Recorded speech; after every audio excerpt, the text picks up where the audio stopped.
13. That's the pick. That's the pressure. That's where the Miami Dolphins find themselves in a draft that's not just about picking talent, but clawing back identity. This isn't about nice additions or luxury depth. This is about survival. This is about finally facing the truth. The defense is hollowed out. And no, that's not being dramatic. Look at it. Safety. All on one-year deals. That's not a safety group. That's a waiting room. Elijah Campbell, Ashton Davis, Ifeatu Melifonwu, all placeholders. Patrick McMorris? Still a complete mystery. That's your future. Then there's the cornerback room. And let's be blunt. If Jalen Ramsey gets moved, and let's not act like that's off the table, what exactly do the Dolphins have? Kader Kohou? Solid, yeah. But he's not locking down WR1S. Cam Smith? Hasn't proven a thing. Storm Duck? A name, not a presence. This group doesn't intimidate anyone. It's flimsy, vulnerable, and in a league where wideouts are getting faster, nastier, and more surgical by the minute, being okay at corner is the same as being exposed. Now shift up front. Zach Sealer is a warrior, no doubt, but he just hit 30. That's when tread starts peeling. Christian Wilkins is gone. The depth behind Sealer? Practically non-existent. If he misses time, the middle of that line collapses like a house of cards. And don't even start with the next man up talk. There isn't one. What's worse? You can't bank on Jalen Phillips or Bradley Chubb coming back at 100%. Not with the injuries they had. Not with the kind of grind this defense demands. Sure, if they return to form, things get interesting. You can see a trio, Phillips, Chubb, and Chop Robinson, causing real problems. But if it's not a strategy, if it's a prayer, you don't build around hope. You build with players. You build with picks. You build with a plan.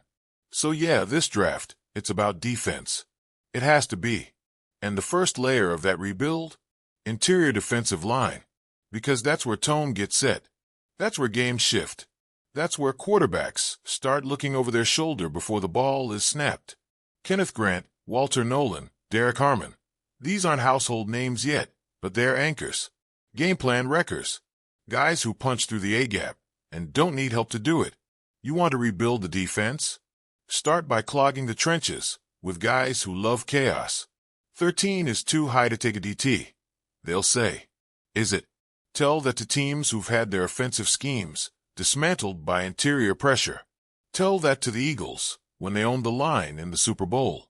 The truth is, value isn't about position. It's about impact. And there are DTs in this class who will impact everything. But don't stop there. Turn your eyes to the corners. Because that room's got warning signs flashing. And if you're rolling with backups and developmental guys all season, you're toast. Will Johnson is the name that lingers. The whispers around him used to scream top 5 pick. That was before the injury, before the questions. But here's what hasn't changed, his presence. 6'2", physical, fearless. You hear concerns about top speed. Fine. You want a track star or a shutdown corner. Because there's a difference. And Johnson, he knows how to erase routes. He plays with weight. You feel him. Dolphins haven't had that since the days of Madison and Surtain. Not the fastest corners ever, but they hit like trucks and read like librarians. That's what Johnson can bring. And if it's not Johnson, Jody Barron might be the curveball. Not flashy, not loud, but the guy just covers. Slot outside doesn't matter. High IQ, smooth transitions, barely gives up completions. You want someone who understands space and leverage? You want someone who doesn't need help over the top every play. That's Barron. He's not just a fit. He's a fix. And what about safety? It's a dead zone. Greer can say all the right things. We've got starters. We believe in the room. But when it's 3rd and 12 and there's no one back there making plays, those words don't matter. You can't fake presence. You can't fake anticipation. You either have a playmaker or you don't. 2 names pop here. Malachi Starks and Nick Emenwari. Starks is a Swiss Army knife without the cliché. He's football smart, physically gifted, and has a nose for the moment. Line him up anywhere. He'll find a way to make noise. Emenwari? Different kind of beast. Less finesse, more force.